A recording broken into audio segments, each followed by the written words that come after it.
Salam, hər vaxtınız xeyir olsun. Mən Adgözəl Akşin, insan psixologiyası metodisti. Bugünkü mövzumuz ondan ibarət olacaq ki, pula hərislik və xəsislik haqqında.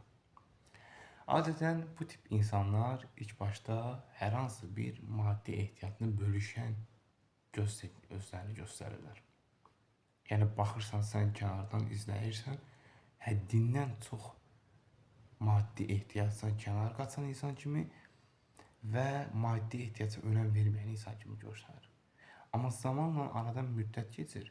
İstər dost olsun, istər yaxın, istər sevdiyin bir şəxs, istər hər hansı bir növ bir şeyləri bölüşdüyün bir insan kimi və zamanla yaxınlaşdığın insan kimi.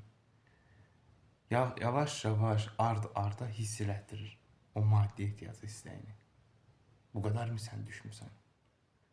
Bu qədər mi sən pula həris olmusan? Bəs əvvəlki nə idi? Yəni, sən pula qarşı olan istəyini, pula qarşı olan hər hansı bir növ pul eşqi deyirlər də adətən buna. Yəni, pulsuz olmaz. Amma ilk başda pul nədir? Sənin başın xarabdır. Sən pis-pis düşünmə. Pul əl çirkidir. Kimi nüanslar, hər hansı bir növ ifadələr səslənsə də zamanla baxırsan, yox, o deyil. Bu insan pulsuz bir dəqiqə qala bilmir.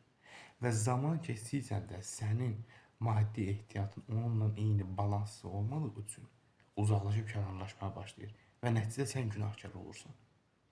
Niyəsi isə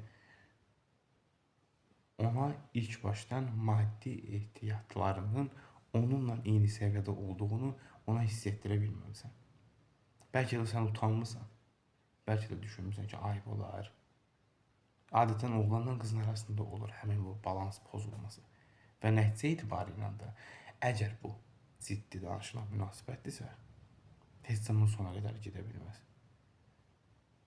Çünki müasir zamanda kasıbla kasıb təbəqə, varlı da varlı təbəqə, orta ilə də orta bir-birinə uzlaşır. Və heç zamanda nə daha artıq olmur, nə daha əksik olmur. Artıqla əksik heç zaman sona qədər gedə bilməz. Bu qədər. Suallarınız olduğu təqdirdə mesaj bölməsinə yaza bilərsiniz. Seanslarımız onlayn və əyani şəkildə həyata keçirilir.